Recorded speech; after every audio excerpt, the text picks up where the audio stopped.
Hello बच्चों। तो कैसे हो बेटा? मस्त है सर जी। 5 लेक्चर हम लोगों ने सर फिजिक्स के पढ़ लिए। मैं क्या पढ़ा रहा हूं सर जी? आप इलेक्ट्रिसिटी पढ़ा रहे हो, करंट के बारे में पढ़ा रहे हो, सब बातें क्लियर है? जितनी बातें मैंने अभी तक पढ़ाया। हाँ सर जी क्लियर है। पिछले लेक्चर में हमारा क्या चल रहा था? रेजिस्टेंस। बताओ भैया ये क्या है रेजिस्टेंस? कोई भी बताओ। सर जी मोबाइल के अंदर से कैसे बोले? देखो रेजिस्टेंस है करंट का दुश्मन, करंट को रोकता है। मतलब कि अगर मैं बोल दूं कि इस तार पे रेजिस्टेंस ज्यादा है तो मतलब तुम्हें यह पता हो गया कि इस तार पे करंट कम चलेगा, क्योंकि करंट के दुश्मन ज्यादा है। रेजिस्टेंस को मैंने क्या बोला था? करंट की रुकावट। ये कहां से आया? तो मैंने क्या बताया था? ये नेचुरल प्रॉपर्टी है। कैसे भैया? अरे यार तुम्हें एल्युमिनियम मिला अर्थ से, लोहा मिला अर्थ से, गोल्ड मिला अर्थ से, तुमने तीनों में करंट दौड़ाया, सेम लेंथ सेम साइज। तुमने देखा यार इस तार में जो बल्ब लगाया, यहां बल्ब लगाया, यहां बल्ब लगाया, तुमने देखा कि यार कुछ में बल्ब ज्यादा तेज जल रहा था, कुछ में बल्ब कम तेज जल रहा था। इसका क्या रीजन है? मैंने बोला सिल्वर में करंट ज्यादा चलता है, गोल्ड में करंट कम चल, गोल्ड में और ज्यादा चलता है, आयरन में कम चलता है। इसका क्या रीजन है? इसका रेजिस्टेंस है भाई, इनके अंदर रेजिस्टेंस है। लोहे के अंदर ज्यादा रेजिस्टेंस है, नेचुरल प्रॉपर्टी। लोहा जहां से बना, अर्थ के अंदर में जहां से मिला, जब वो मिला तो उसके अंदर अपना रेजिस्टेंस था। जब सिल्वर मिला तो उसके अंदर अपना रेजिस्टेंस था। जिसमें भैया ज्यादा रेजिस्टेंस उसमें कम करंट फ्लो होगा, जिसमें कम रेजिस्टेंस उसमें ज्यादा करंट फ्लो होगा। तो ये नेचुरल प्रॉपर्टी है रेजिस्टेंस। हर एक कंडक्टर के अंदर अपना रेजिस्टेंस होता है, ठीक है। अब भैया रेजिस्टेंस आया कहां से? देखो मुख्य बात यह है, एनसीईआरटी ने भी ये बात बताई है कि रेजिस्टेंस आया कहां से, कैसे आता है रेजिस्टेंस। सोचने की बात है। वो रुकावट हो क्यों रही है? तो आओ समझते हैं कंसेप्ट। मैंने बोला ये रहा कंडक्टर और इसके अंदर ये रहा एटम्स। एटम होते हैं, उसी के अंदर इलेक्ट्रॉन प्रोटॉन चार्ज होते हैं। ये रहे एटम। तुमने बोला भैया करंट मतलब होता है इलेक्ट्रॉन चल रहे हैं। अब इन एटम से इलेक्ट्रॉन निकल निकल के, इलेक्ट्रॉन कहाँ होता है? एटम के अंदर ही होता है ना। तो एटम के अंदर से निकल निकल के भागने लगा। अब ये बताओ, जब किसी एटम से इलेक्ट्रॉन निकला, निगेटिव चार्ज निकल गया, तो न्यूक्लियस में तो प्रोटॉन बचा, उसमें पॉजिटिव चार्ज।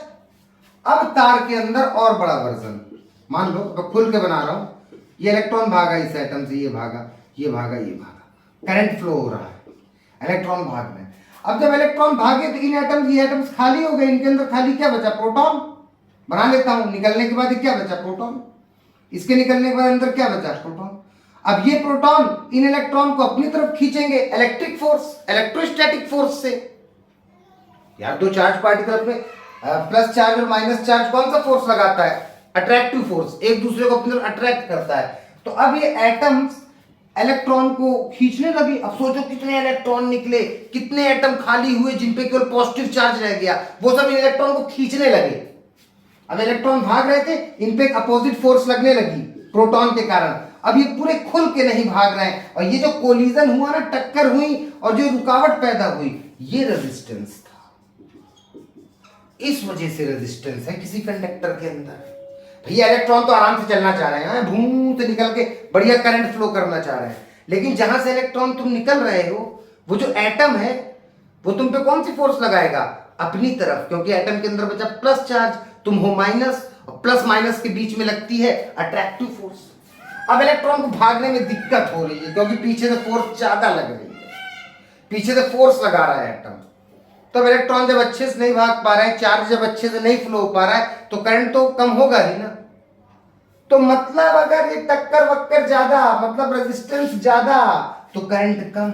अब कुछ है उनमें भी ऐसे इलेक्ट्रॉन भागे, उनने फोर्स लगाया। हो सकता है यहां पे फोर्स ज्यादा है तो यहाँ पे रेजिस्टेंस भी ज्यादा है। हो सकता है किसी दूसरे मटेरियल पे इनके बीच की जो फोर्स है थोड़ी कम है, तो इसका रेजिस्टेंस भी कम हो सकता है। तो वो तो इनके इस पे डिपेंड है ना, ये तो एक नेचुरल प्रॉपर्टी है ना किसी तार की। ठीक है, तो तुम्हें रेजिस्टेंस का रीजन पता चल गया बेटा, क्योंकि तुम करंट अच्छे से जान चुके हो कि करंट क्या है। भैया हमें फील हो चुका है जब किसी कंडक्टर के अंदर इलेक्ट्रॉन फ्लो होने लगते हैं, मतलब कि चार्ज फ्लो होने लगते हैं। मैं इलेक्ट्रॉन इसलिए नहीं बोलता हूं क्योंकि एनसीईआरटी ने बात नहीं बोली, और ये इसलिए नहीं बोली क्योंकि जब करंट की खोज हो रही थी तो उसमें केवल फ्लो ऑफ चार्ज ही था डेफिनेशन में। जब इलेक्ट्रॉन अभी बाद में खोजे गए तब पता चला रे वो जो चार्ज था वो इलेक्ट्रॉन भाग रहे थे। तो अब एक क्लियर डेफिनेशन है करंट की, फ्लो ऑफ इलेक्ट्रॉन। लेकिन मैं फ्लो ऑफ चार्ज बोल रहा हूँ, वो चार्ज इलेक्ट्रॉन है। तुम जानते हो भैया किसी कंडक्टर के अंदर अगर चार्ज फ्लो होने लगे तो वो करंट है। अब भैया अब तुम्हें फील है वो चार्ज बह रहे होंगे तो एटम तुम्हें खींच भी रहे होंगे, ये जो खिंचाव है अंदर एक फोर्स है जो पैदा हो रही है, वही रेजिस्टेंस है, वही रुकावट है। आर का कहां से जन्म हुआ था भैया? V बराबर आई आर से। कौन सा नियम है भैया? ओम का नियम, ओम्स लॉ। क्या था ओम्स लॉ? बोर्ड एग्जाम में बहुत आता है, व्हाट इज ओम्स लॉ। तो भैया अगर करंट बढ़ाओगे अगर तो वोल्टेज बढ़ेगा, वोल्टेज बढ़ाओगे तो करंट बढ़ेगा।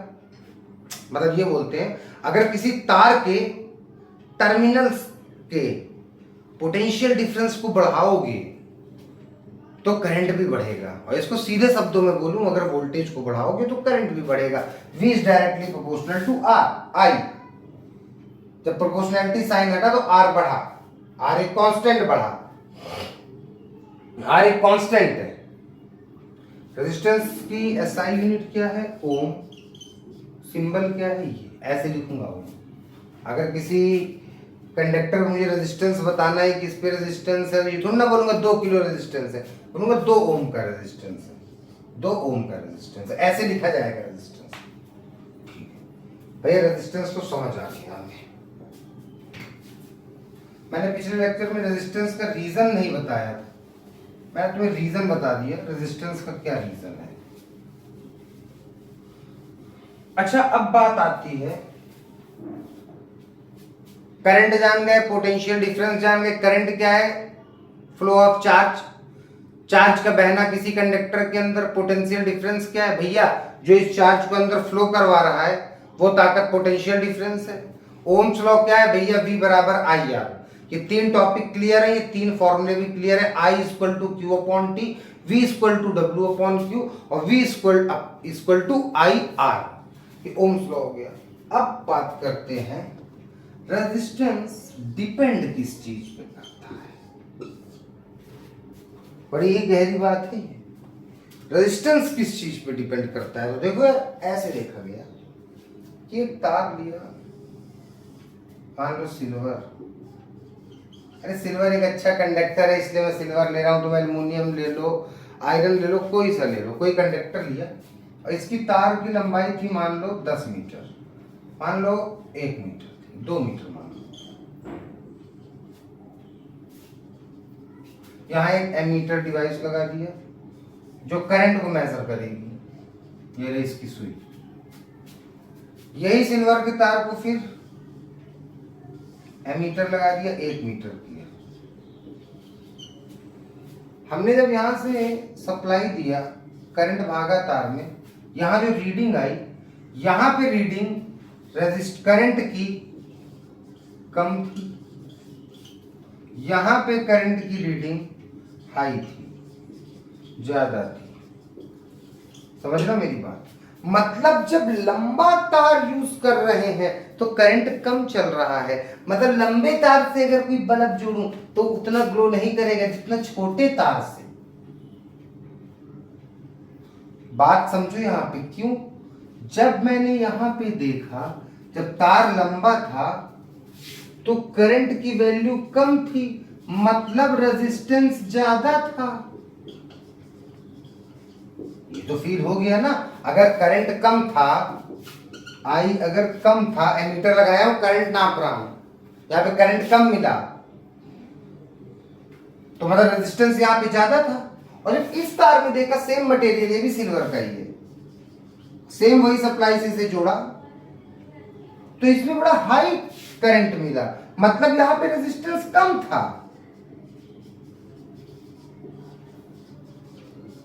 ये बात समझ आई? अब सुनो, अगर मैं सीधी एक शब्द में इस बात को बोलूं, अगर लंबाई बढ़ाई तो रेजिस्टेंस बढ़ेगा और लंबाई घटाई तो रेजिस्टेंस घटेगा।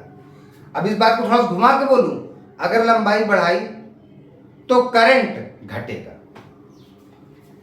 हाँ भैया, क्योंकि लंबाई बढ़ा रहे हो तो रेजिस्टेंस बढ़ रहा है तो करंट तो घटेगा ही। रेजिस्टेंस तो करंट का दुश्मन है, रेजिस्टेंस ज्यादा होगा तो करंट तो कम होगा ही। और जब लंबाई छोटी की तो रेजिस्टेंस घटा, मतलब करंट बढ़ा। तुमने देखा भी होगा, तुम छोटा सा कोई बल्ब ले लो और उसको पहले लंबे तार से जोड़ो, और फिर उसी बल्ब को उससे आधे उससे छोटे तार से जोड़ो। ज्यादा तेज बल्ब कहाँ जलेगा? इस पे छोटे तार में। मतलब छोटे तार में रेजिस्टेंस कम होता है और बड़े तार में रेजिस्टेंस ज्यादा होता है। ये जब हमने देखा तो एक चीज सामने आई कि मतलब जब लंबाई बढ़ रही है तो रेजिस्टेंस भी बढ़ रहा है, और लंबाई जब कंडक्टर की घट रही है तो रेजिस्टेंस भी घट रहा है। इस सीन को तो फिजिक्स में प्रोपोर्शनल कहते हैं। ये इस चीज को प्रोपोर्शनल कहते हैं। मतलब मैं ये बात कह सकता हूं, length of wire is directly proportional to resistance. Equation number 1। ठीक है, आओ दूसरी डिपेंडेंसी देखते हैं। और किस पे डिपेंड है, ये बात समझ आ गई ना? हाँ भैया,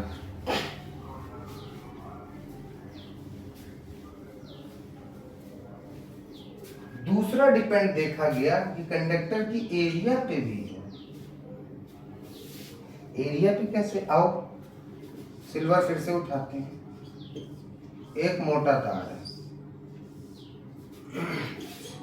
और फिर एक सिल्वर का पतला तार है, सेम लंबाई है, 1 मीटर 1 मीटर। लंबाई से कोई मतलब नहीं, मोटाई और पतलाई से। मतलब इसका एरिया ज्यादा है, हाई एरिया, इसका एरिया कम है, लो एरिया। बताओ भाई करंट किस में ज्यादा चलेगा? करंट की वैल्यू इसमें ज्यादा होगी। करंट ज्यादा है तो रेजिस्टेंस कम होगा। इसमें करंट की वैल्यू, ये पतला है, कम होगी तो रेजिस्टेंस ज्यादा होगा। यहां मैं करंट से फील करा रहा हूं कि सब तुम चीजें तुम्हारे माइंड में कनेक्ट हो जाए कि जब रेजिस्टेंस हाई बोल रहा हूं तो करंट लो आ रहा है। सीधी सी बात है। अच्छा देखो, मोटा तार और पतला तार। अच्छा बताओ, तुम्हें अच्छा खासा करंट भेजना है, पतले तार का यूज करोगे कि मोटे तार का? भैया मोटे तार का। देखो जितने भी हमारे घर के कनेक्शंस होते हैं, जितने भी लट्ठों में तार लगे रहते हैं, सब क्या होते हैं? मोटे होते हैं। और जो बड़ा कनेक्शन होता है, बड़ी सप्लाई होती है, वहां पे और ज्यादा मोटे होते हैं। मतलब मोटा तार बहुत ज्यादा करंट अपने अंदर रख सकता है। मतलब उसमें कहीं ना कहीं रेजिस्टेंस बहुत कम है, मतलब दुश्मन बहुत कम है करंट की, तभी तो बहुत ज्यादा करंट है। ठीक है, अब पतले तार में उतना करंट नहीं चल सकता है जितना कि मोटे में। तो मतलब कि इसका रेजिस्टेंस हाई है तभी उतना करंट नहीं चल पा रहा है। मतलब कि तार जब मोटा किया, जब एरिया बढ़ाई तो रेजिस्टेंस घटा, और जब एरिया घटाई तो रेजिस्टेंस बढ़ा। भैया ये तो इनवर्सली प्रोपोर्शनल है। मतलब R is inversely proportional to 1/8। अब ये जो एरिया है, यहां बच्चे बोलते हैं भैया एरिया क्या होता है किसी वायर का? तो यार देखो, वायर देखने में ऐसा लगता है, बहुत लड़के मुझसे बोलते हैं भैया सिलेंडर होना चाहिए, 2πRH एरिया। यार एरिया के आगे हमेशा एक बात लिखी रहती है, area of cross section, cross sectional area. इसका मतलब क्या है? अरे यार वो किसी एक सेक्शन की बात कर रहा है तार के, किसी एक सेक्शन से, ये सेक्शन, किसी एक सेक्शन से कितने इलेक्ट्रॉन पास हो रहे हैं। एरिया पूरी ये कर्व सरफेस एरिया नहीं देखी जा रही, किसी एक सेक्शन की। और एक सेक्शन कैसा होता है? चूड़ी की तरह सोचो तो ऐसा होता है, गोले की तरह होता है, वो सर्कल की तरह होता है, πr²। इसलिए हम एरिया ऑफ वायर हमेशा क्या लेते हैं? πr², क्योंकि उसका एक क्रॉस सेक्शन, फील करो ना, ऐसे तार है, उसके एक क्रॉस सेक्शन, दो क्रॉस सेक्शन, तीन, लाखों करोड़ों अरबों क्रॉस सेक्शन होंगे। किसी एक क्रॉस सेक्शन की बात कर रहा हूँ, इस क्रॉस सेक्शन से कितना होगा, ठीक समझे ना। ठीक है, तो हमेशा एरिया ऑफ क्रॉस सेक्शन क्या लेना है, पाई आर स्क्वायर, जहां पे आर क्या होगी, रेडियस। अभी सवाल है, खूब लगाएंगे इस पे सवाल, ठीक है। ठीक है, मतलब भैया दूसरी बात आई ये, तो दूसरी बात लिखता हूँ, इसी बात कर देता हूँ।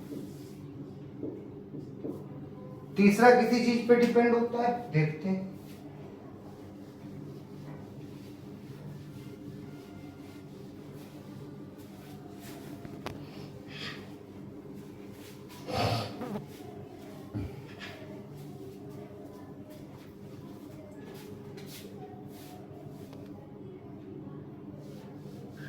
ऐसे लिखता हूँ, R is directly proportional, R किस किस पे डिपेंड है, इसलिए मैं लिख रहा हूँ आर एन पे डिपेंड है। पहली बात, R area of cross section पे इनवर्सली प्रोपोर्शनल है, ये बात सही। तीसरी पता है किस चीज पे डिपेंड होता है ये, तीसरा डिपेंड होता है नेचर ऑफ मटेरियल, रेजिस्टेंस, कैसे कौन सा कंडक्टर किस मटेरियल का बना है, अलग अलग मटेरियल का अलग अलग रेजिस्टेंस, ठीक है, इसको कोई बात नहीं। तो तीन चीजों पे देखा हमने, एनसीईआरटी ने बता रखा है कि रेजिस्टेंस तीन चीजों पे डिपेंड है, length of wire, length of wire के डायरेक्टली प्रोपोर्शनल है, एरिया ऑफ वायर के इनवर्सली प्रोपोर्शनल है। इन दो बातों से मैं ऐसे लिख सकता हूं, R is directly proportional to L, inversely proportional to A, ऐसे लिख सकते हैं। तो क्या दिख रहा है यहां से कि R is proportional to L, R is inversely proportional to A। Inversely proportional वाली चीज नीचे रखी जाती है। अब तुम्हें पता है फिजिक्स में जब भी प्रोपोर्शनैलिटी हटती है तो कोई कांस्टेंट बढ़ता है। आओ हटाता हूं प्रोपोर्शनैलिटी, ये हटाया तो ये कांस्टेंट बढ़ा, इसको कहते हैं रेजिस्टिविटी। रेजिस्टिविटी ये क्या है भैया, अभी बताएंगे, पहले समझो। ये कांस्टेंट जो बढ़ा वो क्या है, रेजिस्टिविटी। ये तुम्हें पता है एल है, ये ए है। और रेजिस्टिविटी का फॉर्मूला निकालूं, इसको रो कहते हैं, आर एच ओ, सिंबल रो, ये रो है। ए को यहां भेजूं, आर ए, एल को यहां भेजूं, रो बराबर आर ए अपॉन एल, राल, राल, कुछ लड़के इसे लार ऐसे याद करते हैं, राल, आर ए अपॉन एल, ये रेजिस्टिविटी है, आर ए, समझे। ये डेरिवेशन भी आता है बोर्ड एग्जाम में, कैसे आए तो याद रखो। शुरू कहां से करना है, डिपेंड, कि रेजिस्टेंस किस किस चीज पे डिपेंड है, हमेशा याद रखो, दो चीज पे डिपेंड है, लंबाई पे और मोटाई पे, लंबाई पे और एरिया पे। मोटाई पतलाई मतलब एरिया ना, तार की लंबाई और चौड़ा मोटाई पे, सीधा खत्म। इन दोनों से पैदा हो जाती है रेजिस्टिविटी। और रेजिस्टिविटी की बात करते, इसकी एसआई यूनिट क्या होगी, तो आओ आपको निकालना सिखाता हूं। इसका फॉर्मूला है राल, आओ भैया, आर की एसआई यूनिट ओम, एरिया की मीटर स्क्वायर, लेंथ की मीटर, मीटर से मीटर मरा, रेजिस्टिविटी की आ गई ओम मीटर। याद रखना रेजिस्टेंस की होती है ओम और रेजिस्टिविटी की होती है ओम मीटर, ठीक है, ठीक है भैया, यहां तक की बात एकदम क्लियर हो गई, ठीक है। अब यार देखो बच्चे इसमें बोलते हैं भैया इसको डिफाइन कैसे करें, ठीक है, क्योंकि एनसीईआरटी ने उसका ड्राइव करके बताया है कि बस यही दो बातें बताई और सीधा रो को बोला कि दिस इज कॉल्ड रेजिस्टिविटी। थोड़ा समझाता हूँ, ज्यादा बड़ी बात नहीं बताऊंगा, पूरी 12th वाली बातें नहीं बता दूंगा, मतलब बल्कि कि तुम कैसे डिफाइन कर सकते हो। फॉर्मूला रेजिस्टिविटी का आर ए है। फिजिक्स में एक चीज पकड़ के चलो हमेशा, फॉर्मूले से बहुत चीजें निकल आती हैं। चलो आर को 1 रखता हूं, नहीं, एरिया को 1 रखता हूं, मतलब 1 मीटर स्क्वायर मोटा वायर, और एल को 1 मीटर रखता हूं, मतलब कि फील करो 1 मीटर लंबा और 1 मीटर मोटा, 1 मीटर स्क्वायर एरिया का वायर है, इस पे रखता हूं वैल्यू RA। ओफो, ये क्या आ गया भैया, ये क्या आ गया, रेजिस्टिव मतलब कि जितना 1 मीटर लंबा तार और 1 मीटर स्क्वायर एरिया वाले तार पे जितना रेजिस्टेंस होता है वो क्या होता है, रेजिस्टिविटी उस मटेरियल की जो 1 मीटर लंबा और 1 मीटर स्क्वायर मोटा है, उसका एरिया है। उस मटेरियल का जितना रेजिस्टेंस होगा वो कहूंगा मैं उस मटेरियल की रेजिस्टिविटी। मतलब रेजिस्टिविटी तुम ये कह सकते हो 1 मीटर की एक स्पेसिफिक मटेरियल के लिए आ जाती है, स्पेसिफिक रेजिस्टेंस भी इसे कहते हैं। मतलब किसी स्पेसिफिक फिक्स चीज का स्पेसिफिक रेजिस्टेंस, मतलब किसी फिक्स चीज का। भैया हाँ, हम 1 मीटर एरिया वाले 1 मीटर स्क्वायर और 1 मीटर लंबे तार की जो भी रेजिस्टेंस है उसे कह सकता हूं ये इसकी रेजिस्टिविटी है। रेजिस्टिविटी मतलब किसी परफेक्ट 1 मीटर स्पेसिफिक। तो सीधा बता सकते हो कि 1 मीटर लंबा और 1 मीटर स्क्वायर एरिया वाला मटेरियल जितना भी रेजिस्टेंस पैदा करता है वो उसकी रेजिस्टिविटी है। ठीक है भैया, हो गया क्लियर, इतनी बात समझ आई इतनी बात। यार देखो, अभी न्यूमेरिकल सेशन शुरू ही नहीं हुआ है और वीडियो अपलोड प्रॉपर भी नहीं हो पा रहे हैं, तुम देख रहे होगे, है ना। जल्दी सब कुछ सुधरा मिलेगा बेटा, ठीक है। तो अभी तक क्या क्या हुआ बताओ, फील हो रहा है कि नहीं चैप्टर बेटा? तो वो उस तरह नहीं पढ़ना है, फिजिक्स एकदम समझनी चाहिए। 11th 12th में मजा आने वाला है, अभी तो 10th ही है, वहां तो दौर शुरू होगा फिजिक्स का दौर। अभी तो छोटी छोटी चीजें पढ़ रहे हो। इलेक्ट्रिसिटी जितनी अच्छी पढ़ लोगे उतना अच्छा मैग्नेटिज्म हो जाएगा, और यही सेम तुम्हें 12th में मिलेगा पैटर्न, इलेक्ट्रिसिटी मैग्नेटिज्म। यहीं से बेस बनेगा, यहीं से फाउंडेशन है, यही नींव है। जिसने कुछ भी नहीं पढ़ा वो भी ये सब जानकारी रखे। जानकारी कितनी लिमिटेड है यार, तुम गौर से देखो। करंट की छोटी सी बात I बराबर Q/T, उसको दौड़ा कौन रहा है, पोटेंशियल डिफरेंस। फिर एक ओम साइंटिस्ट आया, उनने बोला करंट और पोटेंशियल डिफरेंस को मिला दो, कोई इक्वेशन बना दो, उनने बना दिया V बराबर IR। फिर आया बात रेजिस्टेंस, VIR से रेजिस्टेंस का जन्म हो गया, रेजिस्टेंस पैदा हो गया। अब रेजिस्टेंस क्या था, एक कांस्टेंट है भैया। ये किस किस पे डिपेंड है भैया, लंबाई पे और मोटाई पे, मतलब लेंथ और एरिया पे। लेंथ की डायरेक्टली प्रोपोर्शनल है, एरिया के इनवर्सली प्रोपोर्शनल है। इन दोनों से पैदा हो गई रेजिस्टिविटी, रो। लड़के इसके सिंबल है, बड़ा परेशान रहते हैं, भैया कैसे बनाए, भैया ऐसे, भैया ऐसे, ऐसे। कुछ नहीं यार, ऐसे बना दो, यूं बना दो, यूं बना दो, ठीक, कोई दिक्कत नहीं। ये क्या है, रेजिस्टिविटी, स्पेसिफिक रेजिस्टेंस। ये क्या है भैया, अरे 1 मीटर स्क्वायर एरिया का और 1 मीटर लंबा तार जितना भी रेजिस्टेंस पैदा करता है वो रेजिस्टिविटी है। मतलब कि मैं कह सकता हूँ स्पेसिफिक मटेरियल का रेजिस्टेंस ही रेजिस्टिविटी है। ठीक है, इसकी यूनिट क्या होती है, ओम मीटर। ठीक है ठीक है ठीक है, क्लियर हो गया भैया इतना। अच्छा मुझे तुम एक बात बताओ, एरिया निकालना सिखाते हैं वायर का। जैसे मैं बोल दूं कोई वायर है, वायर का तुम्हें क्रॉस सेक्शन का एरिया पता है πr²।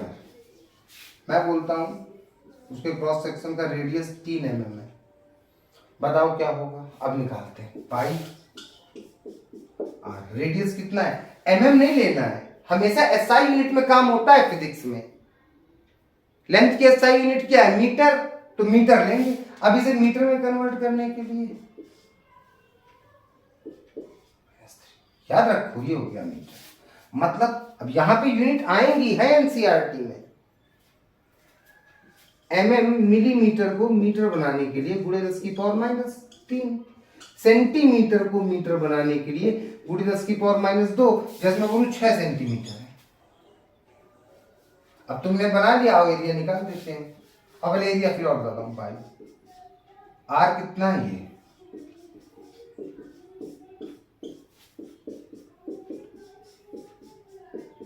3 त्रिक को 9, 10, 3 दूनी 6। याद रखना इस पावर का मल्टीप्लाई होता है, जो तुम स्क्वायर करवा दो 3 3 को 9 से भी। इनका में सम 3 दूनी 6, 3 2 जा 6, 3 का स्क्वायर हो गया 3 3 जा। अब 22 का 9 से गुणा करो, 9 दूनी 18, 9 दूनी 18 19, 198 गुणे 10 की पावर -6 बटे 7। और 7 से काटते हैं, भाग करा लिया करो, 7 दूनी 14। यार हिंदी समझ रहे हो, इंग्लिश समझ रहे हो सब ना। 7 2 जा 14। इंग्लिश में पहाड़ा टेबल पढ़ने में बहुत टाइम लगता है, इसलिए हिंदी में पढ़ो। 7 दूनी 14, 5 है ना, 58 आता है, 7 8 56, बचा 2, पॉइंट लगाओ, 0 बढ़ाओ, 7 दूनी 14, 28.2 मीटर स्क्वायर इंटू 10 की पावर -6 इंटू 10 की पावर -6 मीटर स्क्वायर। समझ रहे हो? हाँ भैया समझ रहे हैं। एरिया हमेशा किसमें निकलता है? मीटर स्क्वायर में। अच्छा इस बात को तुम और कुछ लिख सकते थे। हाँ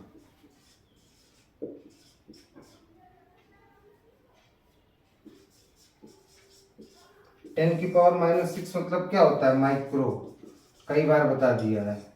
तो -10 की पावर 6 को सीधा माइक्रो सिंबल से रिप्लेस कर दिए, ये रहा।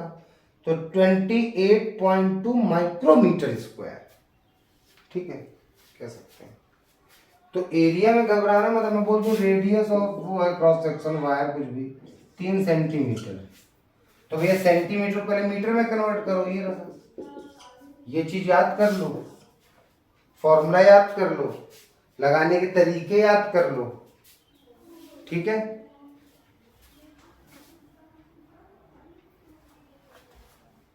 इतनी बात क्लियर? ठीक है, चलो फिर